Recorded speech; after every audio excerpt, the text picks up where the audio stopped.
Olá, boa noite. Eu sou Rosiane Kennedy e você confere conosco a partir de agora as notícias que circularam hoje nos corredores do poder. Por unanimidade, STF derruba a norma que proibia sátira com políticos durante as eleições. Ministério Público Federal vai investigar brasileiros que assediaram mulher na Rússia. Os detalhes você confere com a gente a partir de agora aqui, diretamente de Brasília, pela TV Brasil, pela Rádio Nacional e emissoras públicas de todo o país. Olha, o Supremo Tribunal Federal decidiu hoje por unanimidade que é inconstitucional a norma colocada na lei das eleições que criava restrições para programas humorísticos durante as eleições. Com isso, os veículos de comunicação estão liberados para fazer sátiras e montagens com candidatos, bem como emitir opiniões sobre os políticos. Ao apresentar o voto, o ministro relator, Alexandre de Moraes, disse que quem entra na política está exposto a essas situações e que vedar isso seria burlar o direito de liberdade de expressão. Quem não quer ser satirizado, fique em casa. Não seja candidato. Não se ofereça ao público. Não se ofereça para exercer cargos políticos. Essa é uma regra que existe desde que o mundo é mundo. Querer evitar isso por meio de uma ilegítima intervenção estatal na liberdade de expressão é absolutamente inconstitucional. E aí, para entender essa situação, desde 2010, a norma estava suspensa pela Corte por liminar do ministro Aires Brito, que foi até presidente lá do Supremo, referendada pelo plenário. Agora, o STF julgou definitivamente o caso. A ação direta de inconstitucionalidade, questionando isso aí, foi movida pela Associação Brasileira das Emissoras de Rádio e Televisão, ABERT, que questionou o artigo da lei que dizia que após a realização das convenções partidárias, as emissoras de rádio e televisão ficavam proibidas de usar montagem ou outro recurso de áudio ou de vídeo, vou dizer aí ipsis literis, abre aspas, que degradem ou ridicularizem candidato, partido ou coligação, fecha aspas. O julgamento começou ontem com a apresentação do voto do relator. O voto foi seguido por Edson Fachin, Luiz Roberto Barroso e Dias Toffoli. Aí hoje foi retomado, vamos conversar então com Paulo Leite, nosso repórter no Supremo Tribunal Federal, que conta aí como foi essa retomada da sessão hoje. Paulo, os ministros foram bem incisivos também nos votos hoje, Boa noite. Isso, Rosinha. Boa noite para você, boa noite para todo mundo. Os sete últimos ministros votaram hoje, E, como você disse, a decisão foi por unanimidade. Os 11 ministros decidiram da mesma forma, o que não é muito mais comum aqui hoje no Supremo Tribunal Federal. Por isso mesmo, a representatividade dessa decisão. Cada ministro tem seu espaço, traz seus argumentos. Alguns ministros falaram sobre fake news, as notícias falsas de forma proposital. Houve até uma discussão aqui, o ministro Dias Toffoli falou o seguinte: a gente pode deixar de usar a palavra fake news e usar a partir de agora notícia fraudulenta, porque na verdade trata-se de uma fraude. Outros ministros falaram em sistemas totalitários, mas o que une os argumentos aqui hoje dos 11 ministros que concordaram aqui é de censura prévia. Para eles, esses trechos aí da lei eleitoral que foram derrubados definitivamente hoje configuravam censura prévia. E censura prévia não é permitida na nossa Constituição, a Constituição de 88. Por isso é que esses trechos foram considerados inconstitucionais. Como você disse, essa lei agora foi barrada, esses trechos da lei eleitoral foram barrados agora definitivamente, eles estavam suspensos desde 2010. A gente tem então os argumentos dos ministros e a gente separou um dos argumentos, que é a da presidente, ministra Carmen Lúcia. Veja aí. Começa se calando a arte, depois estilhaça-se o que arte não é. O riso, como crítica, alegra a democracia e torna informador e libertador o sistema pelo qual ele é exposto. Sisudez não é sinônimo de seriedade. E como afirmava Machado de Assis, a liberdade, antes confusa que nenhuma. Bom, o resumo desses 2 dias de julgamento aqui é o seguinte: charges, sátiras, críticas, programas humorísticos na TV e no rádio estão liberados a partir de agora. Eram proibidos a partir de 1º de julho do ano eleitoral, como este. A partir de agora estão liberados. Rosiane, com você. Obrigada, Paulo. Olha, é interessante observar que sátira, humor, opinião é uma coisa.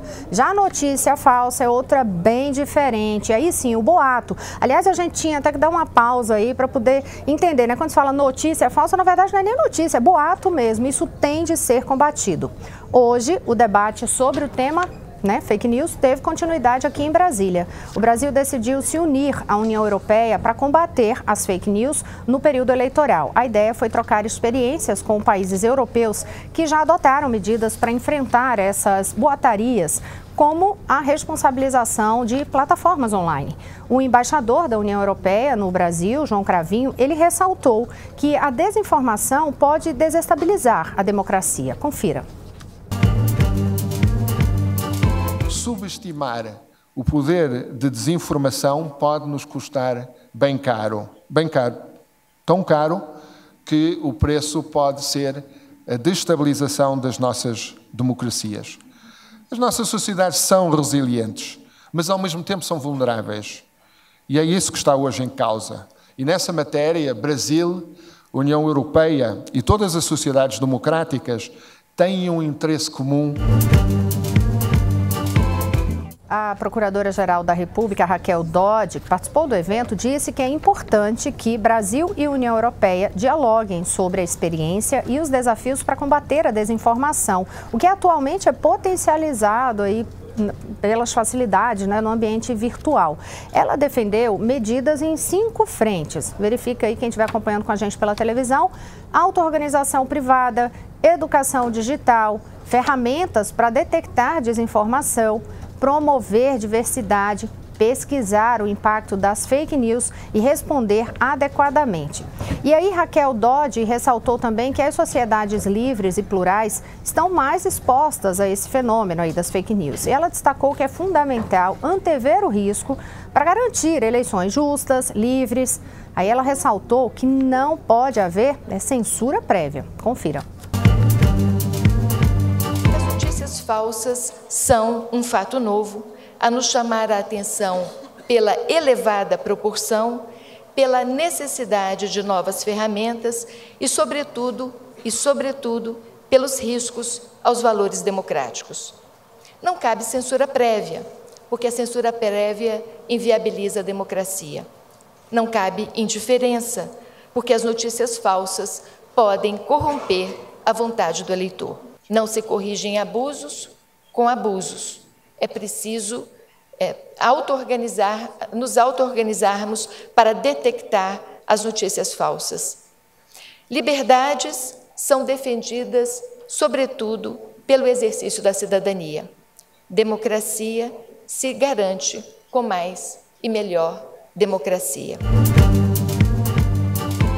Olha, o Tribunal Superior Eleitoral afirma que está próximo de fechar um acordo com grandes empresas de comunicação online, como Google e Facebook. Para isso, só falta definir se a retirada de suposto conteúdo enganoso seria só por meio judicial ou também usando o poder de polícia. E em um outro evento aqui em Brasília, na Câmara Legislativa do Distrito Federal, a presidente do Supremo Tribunal Federal, ministra Carmen Lúcia, criticou que, apesar do grande número de partidos políticos no Brasil, há pouca diversidade. Mas quem acompanhou esse evento e tem os detalhes para a gente é Daniele Popov, que está aqui ao meu lado. Boa noite. Isso mesmo, a Carmen Lúcia falou sobre a relevância dessa quantidade de partidos. Salvo engano, são 35 hoje no Brasil.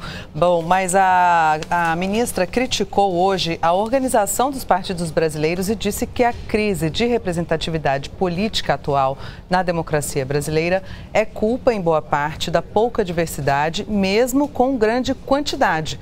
Os programas oferecidos pelos partidos não têm muita diferença, segundo a ministra, que já ressaltou ter lido os programas de cada uma entidade mais de uma vez. Carmen Lúcia falou no 2º Congresso de Direito Eleitoral de Brasília, na Câmara Legislativa do Distrito Federal.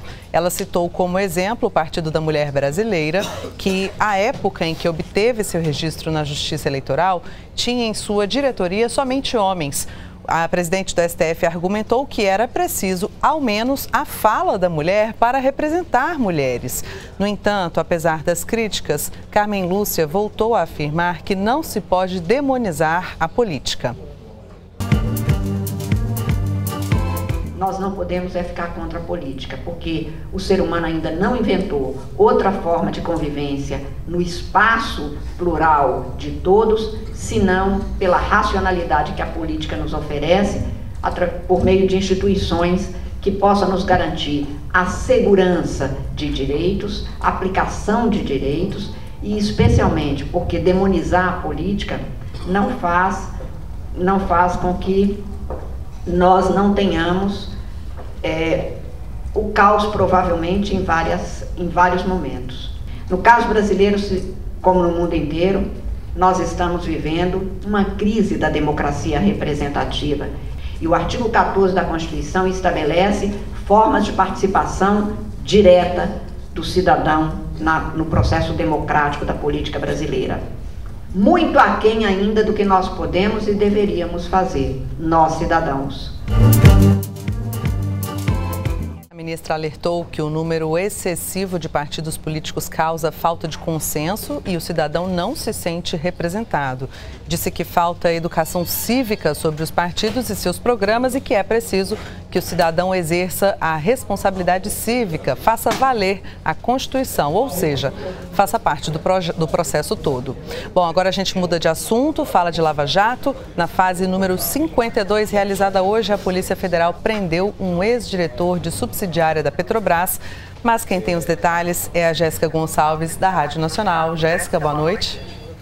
Oi, Dani, boa noite a você e a todos. O ex-diretor de novos negócios da Petroquisa, Djalma Rodrigues de Souza, foi preso preventivamente hoje. Souza é um dos alvos dos 11 mandados judiciais cumpridos por policiais federais durante nova fase da Operação Lava Jato, de número 52, realizada nesta manhã.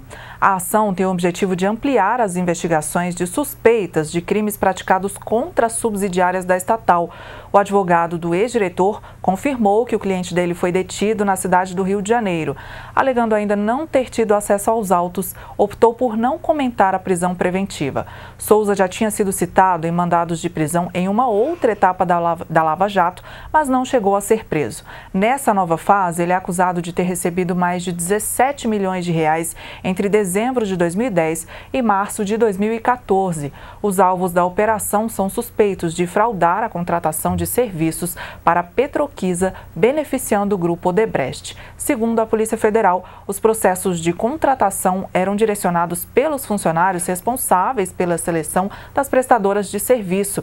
Eles estabeleciam parâmetros que só as empresas participantes do esquema podiam atender. Os repasses eram feitos por entrega de valores em espécie e também por meio de contas bancárias no exterior.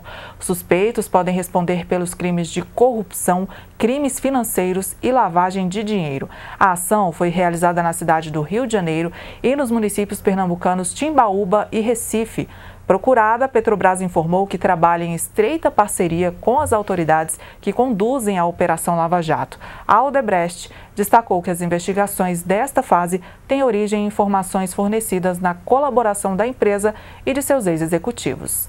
É com você, Rosiane. Obrigada, Jéssica. E em São Paulo, a Polícia Federal deflagrou a operação contra desvio de recursos nas obras do Rodoanel. E também foi um dia de depoimentos naquele processo contra o ex-diretor da Dersa. Quem tem os detalhes é Vanessa Casalino, em São Paulo. Boa noite, Vanessa. Oi, Rosiane, boa noite para você, boa noite a todos. A Operação Pedra no Caminho prendeu 14 suspeitos de desvios de recursos das obras do trecho norte do Rodoanel. Entre eles está Laurence Casagrande Lourenço, ex-diretor-presidente do Dersa, uma estatal que cuida das rodovias do estado. Ele cumpre agora a prisão temporária e é o principal alvo da operação. Lourenço estava presidindo a CESP, a Companhia Energética de São Paulo. Antes disso, foi secretário de Transportes e Logística do ex-governador Geraldo Alckmin e passou ainda pela Secretaria de Segurança Pública do Estado e pela Fundação Casa. De acordo com o Ministério Público Federal, teria havido um sobrepreço de 600 milhões de reais no custo das obras do Rodoanel, que foram feitas pelas construtoras OAS e Mendes Júnior. 51 mandados de busca e apreensão foram cumpridos aqui na capital e no interior. Foram presos ainda um ex-diretor de engenharia da Dessa, um gerente responsável pelo trecho do Rodoanel, fiscais e executivos das empreiteiras. Entre as acusações estão corrupção, organização criminosa, fraude à licitação, crime contra a ordem econômica e desvio de verbas públicas. As obras foram fiscalizadas pelo Dessa e os recursos vieram da União, do Governo do Estado de São Paulo e do BID, o Banco Interamericano de Desenvolvimento. O Rodoanel Norte ainda está em construção. Em nota, o Dessa afirmou que é o mais interessado no andamento do processo. A OAS disse que está prestando todos os esclarecimentos às autoridades. E a Justiça Federal aqui de São Paulo ouviu 11 testemunhas de defesa de um outro ex-diretor do Dessa, Paulo Preto, também acusado de desvio de dinheiro público entre 2009 e 2011. Um dos ouvidos foi preso nesta operação de hoje da Polícia Federal, Rosiane. Obrigada, Vanessa. Agora a gente confere outros destaques do noticiário referentes aí a investigações com Daniele Popov, que traz alguns dos destaques da Agência Brasil hoje, né, Dani? Isso mesmo, Rosiane. Bom, o interrogatório do ex-presidente Luiz Inácio Lula da Silva na ação penal que trata das reformas realizadas no sítio em Atibaia, São Paulo, foi marcado para o dia 11 de setembro. O ex-presidente, que está preso na Superintendência da Polícia Federal em Curitiba, e ex-executivos das empreiteiras Odebrecht e OAS são réus no processo. O imóvel é alvo das investigações da Operação Lava Jato, que apura a suspeita de que as obras foram pagas pelas empreiteiras. No laudo elaborado pela Polícia Federal em 2016, entre obras e o valor do sítio, a estimativa é de que tenham sido gastos cerca de R$1.700.000. A defesa de Lula sustenta que o ex-presidente não é proprietário do sítio. Falando ainda do ex-presidente Lula, o interrogatório previsto para hoje foi suspenso pelo desembargador Neviton Guedes, do Tribunal Regional Federal da Primeira Região, aqui em Brasília. É a segunda vez que o interrogatório na ação penal sobre a Operação Zelotes é desmarcado por determinação do magistrado a pedido da defesa de Lula. O interrogatório deveria ocorrer na ação penal na qual o ex-presidente e seu filho são acusados dos crimes de tráfico de influência, lavagem de dinheiro e organização criminosa. De acordo com a denúncia, Lula, seu filho e os consultores Mauro Marcondes e Cristina Maltoni participaram de negociações irregulares no contrato de compra dos caças suecos Gripen e na prorrogação de incentivos fiscais de uma medida provisória para uma montadora de veículo. Bom, o Ministério do Trabalho determinou, mudando totalmente de assunto agora, determinou a suspensão provisória da emissão de certidões sindicais de 187 entidades. Os documentos deverão ser reanalisados por uma comissão composta por servidores da Secretaria de Relações do Trabalho por suspeitas de irregularidade. Na lista, há sindicatos e federações de várias categorias de todo o país. Essa lista completa das entidades foi publicada no Diário Oficial da União desta quarta-feira. Rosiane. Obrigada, Daniele Popov. No próximo bloco, você confere com a gente que o Ministério Público Federal vai investigar brasileiros que assediaram mulher na Rússia. É daqui a pouquinho. Volto já. Olá, estamos de volta. Eu sou Rosiane Kennedy. Você confere com a gente as notícias que circularam hoje nos corredores do poder. No primeiro bloco, você viu aqui que, por unanimidade, o STF considerou inconstitucional aquela norma que proibia sátira com políticos durante as eleições. E viu também que Brasil e União Europeia estão unidos na busca de soluções para combater as notícias falsas durante as eleições. Agora eu abro este bloco, a gente começa falando de um dos assuntos que mais envergonharam os brasileiros na Copa do Mundo, o assédio cometido contra uma russa. O caso tem novos desdobramentos hoje. O Ministério Público Federal abriu uma investigação criminal para apurar se os brasileiros filmados assediando uma mulher durante a Copa do Mundo na Rússia cometeram crime de injúria. Essas investigações vão permitir a identificação dos envolvidos formalmente, nesse episódio. Para a Procuradora da República no Distrito Federal, a conduta dos brasileiros ofendeu a dignidade da mulher, expondo-a à humilhação pública por meio de um comportamento nitidamente machista e discriminatório. A investigação se baseia na Convenção Internacional sobre Eliminação de Todas as Formas de Discriminação contra a Mulher, que define o comportamento preconceituoso contra as mulheres. O vídeo em que um grupo de torcedores aparece ridicularizando uma moça que parece não entender o sentido das frases ofensivas gritadas em português é apenas um dos 3 registros que recentemente se espalharam pelas redes sociais, envolvendo brasileiros constrangendo estrangeiros. A investigação quer identificar os autores e apurar os fatos do primeiro vídeo, que foi o que alcançou ali maior repercussão e motivou ali a manifestação de repúdio de várias autoridades e entidades brasileiras. Mas agora, mudando de assunto, com a crescente entrada de venezuelanos no Brasil, o Ministério do Trabalho publicou hoje uma portaria que trata dos procedimentos para a emissão de carteira de trabalho para imigrantes. A portaria determina que a carteira de trabalho deve ser entregue no prazo máximo de 15 dias úteis, a partir da data de protocolo do atendimento. O documento tem prazo de duração de 1 a 9 anos. Aí, para entender os prazos, esse prazo varia de acordo com a condição em que o imigrante se encontra no Brasil. Essa maior duração, de até 9 anos, é para, entre outros casos, aqueles de imigrante com autorização da presidência na condição de refugiado, de apátrida e de asilado político. Segundo a portaria, as carteiras de trabalho para imigrantes com estada legal no país será feita exclusivamente nas superintendências, gerências e agências regionais do trabalho, após serem devidamente habilitadas pela Coordenação de Identificação e Registro Profissional. A gente segue falando de assistência aí aos venezuelanos, porque hoje o presidente da República, Michel Temer, visitou a capital de Roraima, um dos locais que mais recebem os imigrantes. Ele também sancionou lei para assistir a essa população. Mas quem conta pra gente aqui, mais uma vez, é Daniele Popov. Pois é, Rosiane, a medida sancionada hoje pelo presidente Michel Temer trata de ações emergenciais de assistência aos imigrantes em Roraima. É a mesma MP anunciada pelo presidente há 4 meses, quando fez outra visita ao estado. O presidente Temer vetou apenas um trecho, que previa a criação de cotas com um número máximo de imigrantes que poderia ser absorvido por cada estado. A nova lei determina ações emergenciais nas áreas de proteção social, saúde, educação, direitos humanos, alimentação e segurança pública. Ela prevê ajuda na mudança dos imigrantes venezuelanos que quiserem ir para outros estados do Brasil. A assinatura da medida provisória se deu durante visita do presidente Michel Temer às instalações de acolhimento dos imigrantes venezuelanos que chegam ao Brasil pela fronteira com o estado de Roraima. Em Boa Vista, o presidente Michel Temer reafirmou a posição de que não é possível fechar a fronteira entre Brasil e Venezuela para evitar a entrada de imigrantes. Segundo Temer, seria inapropriado esse tipo de atitude. Isso porque, em abril, a governadora do estado, Sueli Campos, pediu ao Supremo Tribunal Federal que determinasse o fechamento temporário da fronteira.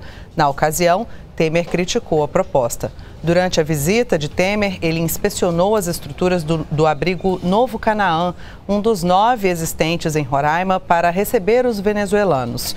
De acordo com o governo, mais 4 abrigos devem ser instalados para reforçar os acolhimentos, que incluem atendimentos médicos e vacinação.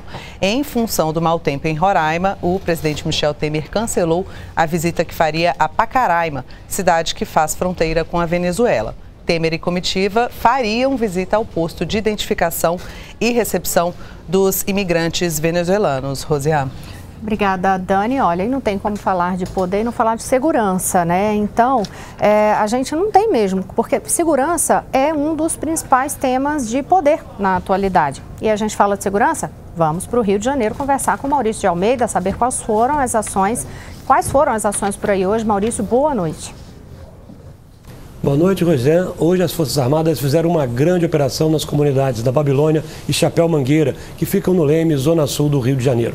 1.850 homens das Forças Armadas participaram dessa ação.